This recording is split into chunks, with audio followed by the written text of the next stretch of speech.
Assalamualaikum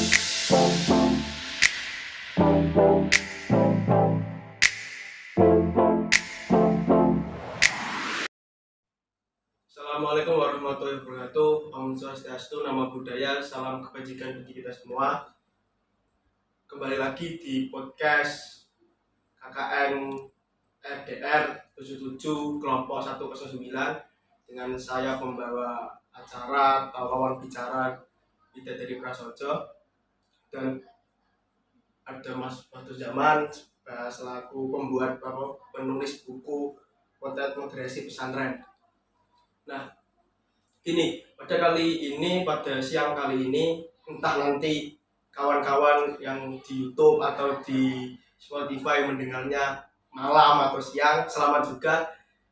Hari ini kita akan membahas tentang atau membedah buku tentang potret moderasi pesantren yang langsung mengulik lah bagaimana Mas Batu Zaman selaku penulisnya menulis bagaimana kesan-kesannya atau apa yang diangkat dari moderasi pesantren yang dimaksud dari Mas Batu Zaman. Oke, langsung saja saya ingin bertanya gini Mas, setiap penulis kan, menulis buku kan mesti ada kayak, wah aku pengen nulis ini karena gimana, latar belakangnya gitu, gimana?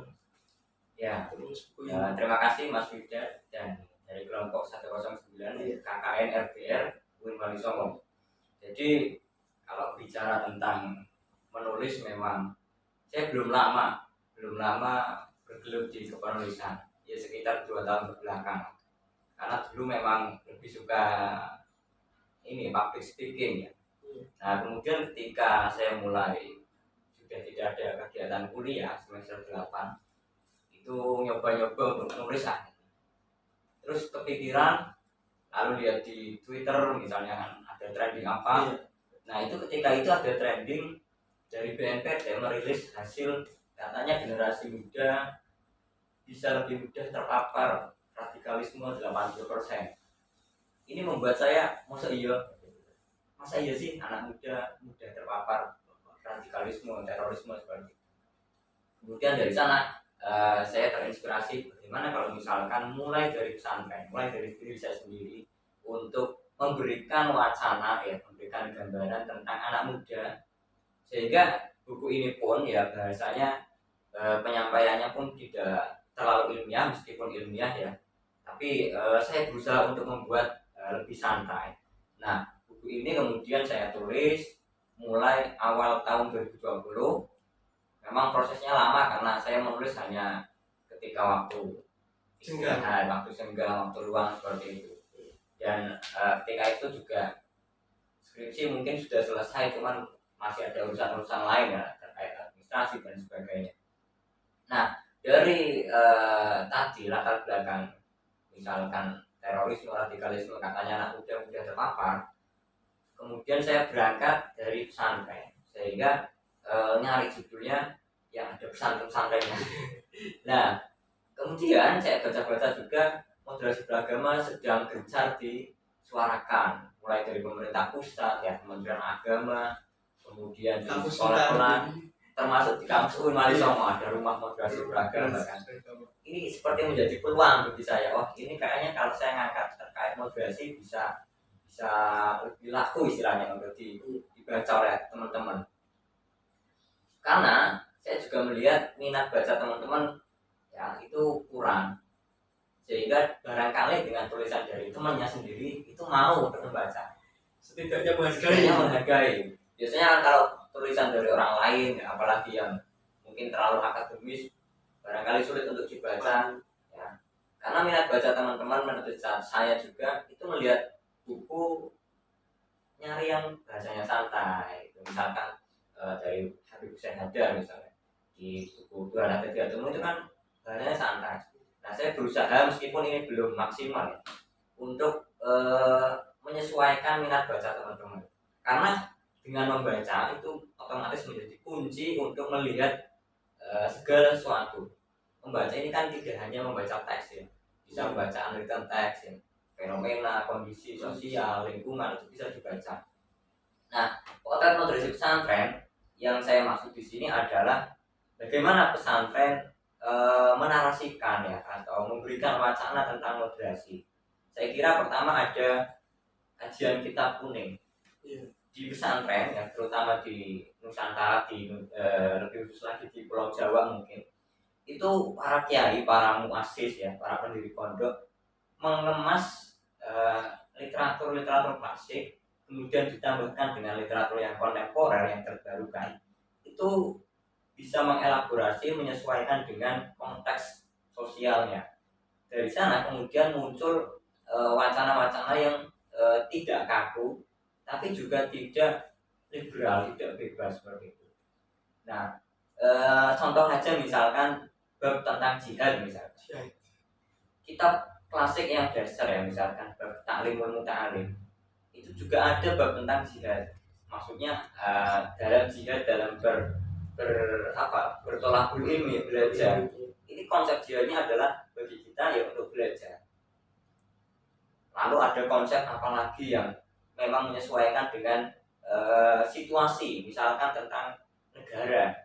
Negara ini di Indonesia cocoknya seperti apa? Meskipun ada misalkan negara Islam, ada negara yang sekuler. Nah, Indonesia ini penempatan konsep negaranya seperti apa? Ini dibentuk oleh pesantren. Itu pertama terkait itu ideologi. Kemudian terkait literasi juga ini menjadi penting. Hari ini kita banyak membaca, banyak melihat ya, terutama di sosial media banyak sekali toh berseliweran gitu. Wacana-wacana keagamaan apalagi ini lebih banyak sekali. Hari ini semangat beragama kita ya masyarakat Indonesia ini memang naik, tetapi satu sisi ada semacam kemunduran ya, semacam kemunduran, sehingga ayolah kita berangkat dari literasi yang bijak, literasi yang baik, bagaimana cara pembacaannya seperti itu. Terus juga saya lihat juga di media kan sekarang jadi ustadz itu gampang ya, tinggal video di YouTube. Nah terus gini Mas, saya sempat juga baca di tulisan Mas juga tentang hijrah. Nah, yang dimaksud hijrah yang di tulisan Mas gimana ya Mas? Maksudnya menurutku sendiri kan juga hijrah kan juga digemari oleh pemuda-pemuda juga kan, kayak kita hijrah, terus ada komunitas anti pacaran, nanti gimana menurut Mas? Ya, memang kalau di judul ini memang sebenarnya saya tidak ada tidak mengangkat judul hijrah ini. Kemudian ketika saya sowan ke salah satu kiai di Brebes ya, di Al-Hikmah, karena di sana ada satu judul saya yang memang ditashih oleh beliau. Kemudian beliau seperti request gitu loh, coba bahas itu hijrah dari dua sisi, baik dari mereka ya yang dari luar, dan hijrahnya kaum pesantren sendiri, kaum santri sendiri. Nah, hijrahnya mereka itu ya bisa kita lihat ya, misalkan mereka antusias belajar agama, tapi mungkin ada satu tanda kutip ketika kemudian sudah hijrah kok malah banyak menyalahkan orang lain. Nah, sikap menyalahkan orang lain ini yang kemudian menjadi catatan buat kita. Hijrahnya bagus, semangat belajar agamanya bagus, namun ketika menjadi tertutup, menjadi inklusif, menjadi eksklusif, menyalahkan orang lain sampai takfiri ya, mengkafirkan, melarang segala hal yang mungkin itu sebuah tradisi keislaman, ini yang menjadi catatan. Nah, hijrahnya bagi para santri ini ketika dia sudah menjadi alumni misalnya, ini sedikit dibahas memang bisa nanti istilahnya kayak disentil. Nah, misalkan ketika para alumni pesantren kemudian dia malah tidak semangat dalam menjaga tradisi santrinya, misalkan dengan mutolaah ya, dengan mengkaji ulang kitab-kitab klasiknya yang dulu dikaji, kemudian dari penampilannya mungkin dari tulisan saya ini ada, kalau pembaca mungkin ada yang tersindir ya harap maklum ya, memang seperti itu kondisinya. Iya. Itu terkait dengan hijrah sih. Terus lagi ini berarti Mas Badrus sudah dari kecil ya Mas mondok gitu? Enggak, saya mulai mondok malah aliyah atau SMA. Jadi SMA kelas 1 baru di pesantren. sampai sekarang. Iya. Terus langsung ada pertanyaan dari teman-teman kakak sendiri itu tentang apa ya? Kan masih ada orang awam yang nggak tahu tentang moderasi, apa itu moderasi dan sebagainya. Kalau dilihat di KPPI sendiri kan moderasi ya menghindari tentang apa yang tidak keras-keras dalam artian ya kita beragama ya yang lentur, tidak fanatik dan sebagainya, menjadi nilai tengah. Gitu. Terus Mas Badrul memandang moderasi sendiri itu apa? Kalau di tulisan saya ini, di buku yang ini, saya lihat menggunakan istilah moderasi adalah jalan damai. Jalan damai ketika misalkan begini, secara psikologi seseorang ketika menghendaki suatu pilihan, misalkan katakan ada 3 tempat, yang ekstrem kanan, yang ekstrem kiri, kemudian yang tengah, yang tidak ekstrem sebelah. Nah, ketika dia berada di tengah, posisi tengah ini, secara psikologi, secara tidak sadar, sebenarnya dia dalam keadaan damai. Sebaliknya, ketika dia berada dalam posisi yang ekstrem, baik yang kanan ataupun yang kiri, sebenarnya dia ada gejolak ketidakdamaian. Misalkan ketika kaum Puritan misalnya, ketika dia banyak menyuarakan fundamentalisme agama yang kemudian memaksakan untuk orang lain untuk masuk ke dalam dirinya, ini sebenarnya ketidakdamaian karena dia memaksakan orang lain atas pendapatnya sendiri benar, yang lain salah. Satu sisi yang kanan misalnya terlalu bebas ini tanpa aturan, meskipun mungkin ada aturan-aturan yang tidak tertulis, tapi kemudian ketika terlalu bebas ini ada ketidakdamaian dalam dirinya sebenarnya. Ini secara psikologis, sehingga ya saya istilahkan sebagai jalan damai, meskipun kemudian ada unsur-unsurnya, ada indikatornya, termasuk dari Kementerian Agama itu ada 4 indikator moderasi beragama: toleransi, ya kan, kemudian wawasan kebangsaannya, jalan pikiran beragamanya seperti apa, itu ada 4 indikator. Nah, moderasi ini kan kalau dalam Al-Quran sendiri berangkat biasanya dari Quran surah Al-Baqarah, ya, ayat 143. Di sana disebutkan dalam umatan wasatan. Nah, yang dibentuk adalah umatnya, karena agama sendiri sudah moderat, karena umatan wasaton. Nah, di buku ini beberapa penafsiran terkait wasat, ya, terkait term wasat ini dipaparkan. Misalkan ada yang umat terbaik, umat pilihan, ya, adil, tawazun, ini saya masukkan di sini seperti itu, Mas. Jadi moderasi beragama menjadi suatu jalan, ya, jalan ideal. Kalau menurut saya pribadi bukan sebagai counter, bukan, tapi memang ya idealnya seperti itu. Bukan counter, ya, bukan kontra narasi dari yang ekstrem kiri, yang ekstrem kanan, bukan, tapi memang idealnya beragama itu ya moderat, ya toleran, ya tawazun, seimbang. Berarti gini Mas, di tengah-tengah itu dia bukan tidak memiliki prinsip, tapi dia juga memiliki prinsip. Berarti iya, makanya kemudian biasanya kan ada salah kaprah, ya, kayak netral, toleransi itu piye. Nah, bagaimana toleransi? Nah, makanya kemudian ada satu judul di sini, salah kaprah sikap netral dan toleran.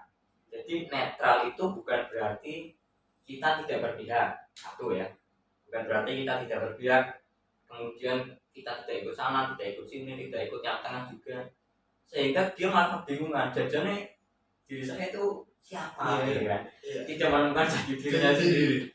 Nah, bukan seperti itu. Netral itu harus ada sesuatu yang dipegang, tetapi ketika dia bersikap, dia itu terbuka, lapang dada dengan berbagai hal, termasuk misalkan kita menyikapi yang ekstrem kiri, ekstrem kanan, itu juga tidak berarti kemudian banyak menyalahkan, tapi kemudian kita menuntun. Nah, yang kedua, netral juga bukan berarti ikut A, yuk ikut B, kan? Cari aman, cari aman.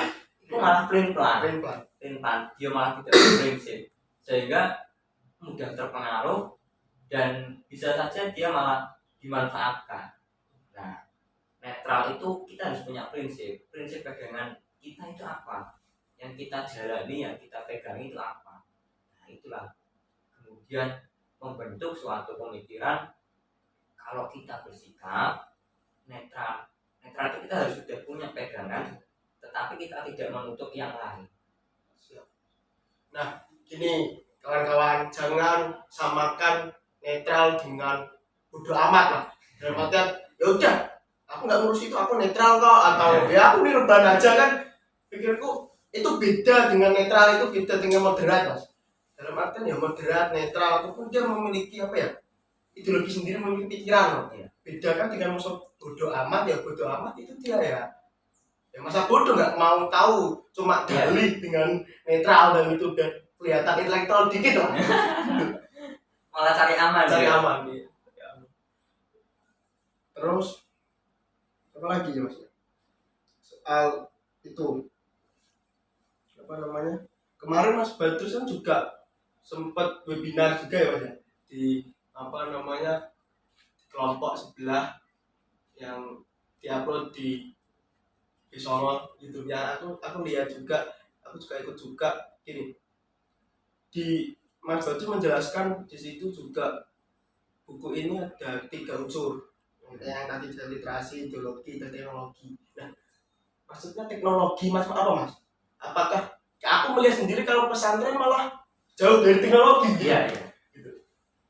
Ya benar ya. Memang hari ini itu kita tidak bisa tidak bisa mengelak dengan adanya teknologi ini. Mau tidak mau ya, saya pegang HP, dengan pegang HP ya, perangkat teknologi yang lain termasuk dengan siaran ini. Nah, memang pesantren-pesantren itu katakanlah boleh terlambat menghadapi era digital ini. Nah, kemudian karena banyaknya tadi narasi-narasi keagamaan yang mungkin masih banyak menyalahkan yang lain, masih bersifat eksklusif ya.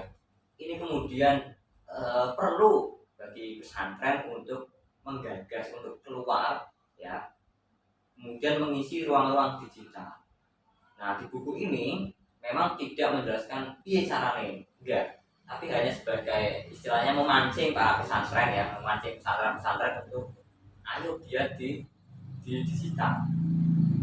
Nah, misalkan di sini saya merefleksikan ketika saya mondok di Al-Hikmah di Brebes berapa tahun belakangan, itu memang belum banyak misalkan konten-konten yang diproduksi oleh pondok tersebut. Nah, kemudian setelah saya kuliah di sini ya di UIN, saya juga mondok di Darul Falah, ini sudah ada perkembangan teknologi yang semakin mapan, bahkan HP pun kan nggak ada habisnya, selalu keluar baru lagi. Aplikasi pun ada lagi. Pembaharuan, fiturnya pun tambah banyak. Nah, biasanya sudah mulai ini sadar dengan adanya digital, sehingga banyak konten-konten yang diproduksi mulai dari YouTube, termasuk pesantren-pesantren yang lain yang memang notabene sudah mungkin sudah gede, sudah besar, sudah modern. Nah, kemudian yang menjadi perhatian kita ketika pesantren-pesantren yang kecil yang mungkin jauh dari sinyal ya, jauh dari jauh dari peradaban, misalnya ini yang menjadi PR buat bersama dari pemerintah, bagaimana perhatikan pesantren ya, kemudian dari termasuk otonomi daerahnya ya, Pemkot dan sebagainya itu. Pesantren hari ini mau tidak mau juga harus bersinggungan dengan digital, memberikan narasi-narasi keagamaan yang damai, yang santun, yang toleran sesuai dengan ya visi Islam lah, Islam rahmatan lil alamin.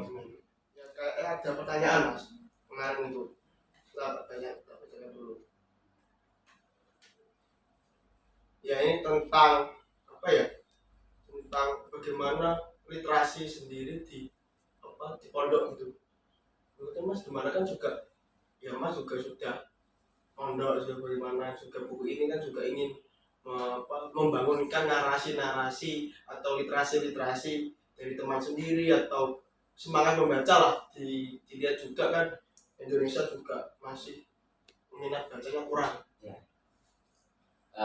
Pertama memang sebenarnya pesantren itu kan tidak boleh tidak ya, artinya harus berhubungan dengan literasi, baik itu dari kajian kitab kuningnya ataupun yang kitab putih istilahnya, buku biasa atau malah yang cetak, yang LDR misalnya, itu pesantren tetap harus selalu mengharusutamakan yang namanya literasi.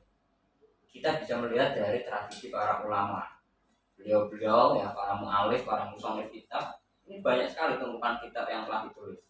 Nah ini yang kemudian seharusnya bisa menjadi turunan semangat ya untuk para santri, mulai dari hal-hal yang kecil ya, menulis artikel misalnya, berasal dari Bukharian ya mengambil referensinya dari Kuning, kemudian disesuaikan dengan zamannya seperti itu. Misalkan ketika melihat kitab Bukutul Ijen misalnya, atau Quratul Uyun misalnya yang terkait, misalnya yang banyak dikaji kemudian yang senang ya anak-anak itu kan yang seperti itu, kita seperti itu.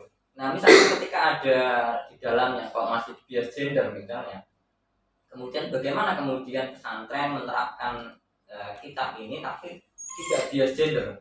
Nah kemudian para ulama sekarang yang masih ada itu, misalkan ada Yai Husain, Buya Husain Muhammad itu, Buya Husain Muhammad, terus Yai Fakhrudin Abdul Qadir, kemudian banyak ya semangat untuk bagaimana supaya pesantren bias gendernya ini mulai hilang. Lalu misalkan dalam kitab Mamba Usada, ya, kitab Nabi Rahmah, kitab Siti Nadia, itu Yai Fakhrudin memberikan narasi-narasi keagamaan yang tidak patriarkal, tidak relasi kuasa, tidak ada dominasi dari salah satu pihak, khususnya laki-laki.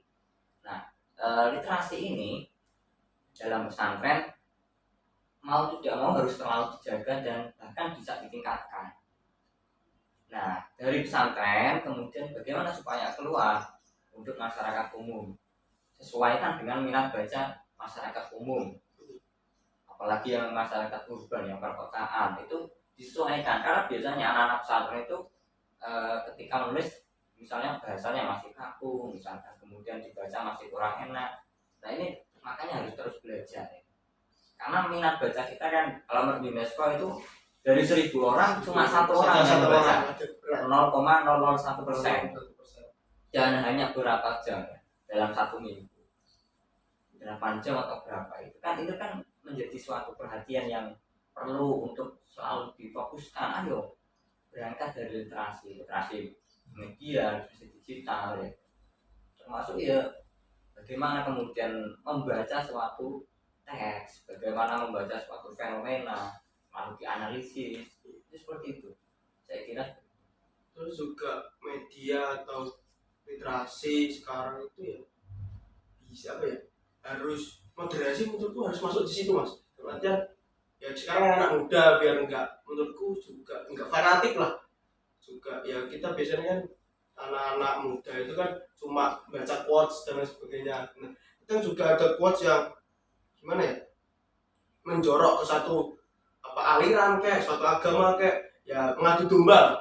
Itu kan harus gimana, seperti kita atau di WIN sendiri kan tagline-nya moderasi kan harus jadi agent of change. Bagaimana ya beragama itu nggak harus semisal kamu memang tidak satu agama sama aku, tapi kan aku kan masih satu kemanusiaan. Aku lebih percaya itu mas, soal bagaimana kita menjaga kedamaian Indonesia dari bahaya apapun. Nah mungkin yang terakhir gini mas, singkatnya apa yang ingin Mas Badrus ya menyampaikan dari buku ini, inti yang aku sebenarnya nulis ini tuh pengen gini. Sebelum kesana ini ya, terkait literasi, bagaimana kemudian sikap moderat kita dalam berliterasi. Pertama kita jangan mudah tergiur dengan misalkan judul yang menarik ya. Semua media kan pasti membuat framing. Membuat judul yang bagus sehingga ini menarik, tetapi kita belum sampai membaca, baru judul itu ya, baru judul kemudian langsung share, langsung di screenshot atau di apa ya.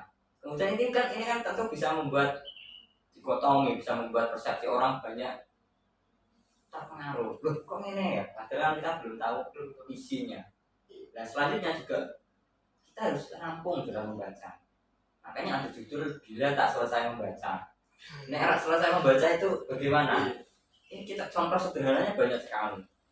Nah, kemudian apa sih yang sebenarnya pengen saya angkat dari buku ini? Saya kira singkat aja ya. Pesantren dari awal hingga hari ini, dari awal pembentukan hingga hari ini sudah memberikan banyak kontribusi secara nyata, ya. Bagaimana kemudian membangun bangsanya? Karena kita mau tidak mau sebagai warga negara ya, artinya harus mempertahankan kemerdekaan, mempertahankan tanah airnya, persatuan, kesatuan. Nah, pesantren seringkali dianggap apa? Sebelah mata misalkan. Komunitas yang kolot, tradisional, kemudian santri datang sana itu ya sebagai opsi terakhir atau bulangan dari orang tuanya tak pondoknya aja timbang ngawamu nakal. Nah, stigma-stigma yang negatif ini bagaimana kemudian kita coba alihkan menjadi stigma yang lebih positif. Nah, yang saya angkat kemudian adalah sikap, tradisi, ya, budaya dari pesantren yang menjunjung tinggi nilai-nilai universal dari Islam, nilai toleransinya, kedamaian, nilai wasatiyah yang moderat, toleransi itu tadi, terus bagaimana berprinsip. Saya kira seperti itu. Ini rencana mau lanjut dulu berapa? Ya, nanti sebenarnya saya sudah banyak membuat outline ya, outline untuk buku, cuman belum mulai saya garap karena saya juga punya tugas kuliah ya, ada tugas-tugas yang lain. Jadi ya doakan aja. Siap. Kita menunggu karya-karyanya. Kemarin juga sempat sama senior ketika baru datang ditanya, kamu gawe buku neng buat buku baru, nanti arahnya yang lebih umum, arah pembacanya seperti itu. Jadi mampu bisa dibaca semua orang. Ya siap mas, oh tak gawe outline-nya nanti saya buat. Yang penting jangan lupa bimbingannya. Iya kan dia buku pertama itu pijakan. Iya. Pijakan. Terus mungkin closing statement mas. Sebelum kita menutup podcast hari ini. Bagaimana mas ingin menyampaikan ya teman-teman pada pendengar atau pelihat YouTube kita, jangan gimana ya, jangan kolot-kolot amat lah menganggap santri itu gudikan. Tahu kan gudikan santri kan gudikan. Terus santri itu apa ya? Ya nggak bisa modis, santri itu ya gamanya kayak lebih ke arah tradisional. Sekarang juga banyak pesantren modern. Ini tuh mas, gimana yang disampaikan? Ya, pesantren hari ini telah membuktikan banyak fakta secara nyata kontribusinya. Nah, mari sama-sama kita lanjutkan peran aktif ini dengan membuat gagasan-gagasan yang sesuai dengan kondisinya, terus berinovasi secara baik dan memberikan manfaat. Saya kira itu. Saya sulit buat soal apa closing statement. Tak kira ada quotes of the day. Ya mungkin cukup sekian dari saya pembawa acara dari Prasojo untuk pemirsa atau yang mendengarkan entah dari YouTube, entah dari Spotify. Jaga kesehatan, kita masih melawan COVID ya. Jangan lupa jaga imun, jangan terlalu dipikirkan. Kita berjuang bersama. Mungkin ini juga mas, nyinggung COVID juga. Oh, ini siapa? Yang kasus korupsi misalnya. Aduh, seru ya. Sebelum saya tutup ini seru. Enggak, sebenarnya itu bukan pembahasan ya, cuma kayak sebagai mungkin apa ya, penyela dari berbagai banyak kasus ini wacana barangkali terlalu tegang. Kemudian saya taruh di sana terkait dengan korupsi. Aslinya kan disrupsi yang saya bahas. Iya. Disrupsi kemudian mirip-mirip dengan kata korupsi kan. Ya. Nah itu saya coba klik situ. COVID kemudian korupsi ya, bansosnya ini kan membuat geram kita ya. Ini saya kulik dengan bahasa yang ya mungkin sedikit barangkali menghibur pembaca. Iya. sebenarnya bukunya ini potret moderasi pesantren dari Mas Badrus ini ya banyak menurutku ya banyak pembahasan, banyak yang viral banyak dibahas. Menurut Mas Badrus sendiri, maksudnya bagaimana pesantren memandang itu ya Mas? Iya. Dan pesantren hari ini bukan berarti harus ikut tren. Iya. Kan di sini ada judul pesantren pesan yang selalu ngetren. Kalau bisa pesantren yang membuat tren. Mungkin cukup sekian. Ingat, pesantren yang buat tren. Dari saya, Widya dari Prasojo. Wassalamualaikum warahmatullahi wabarakatuh.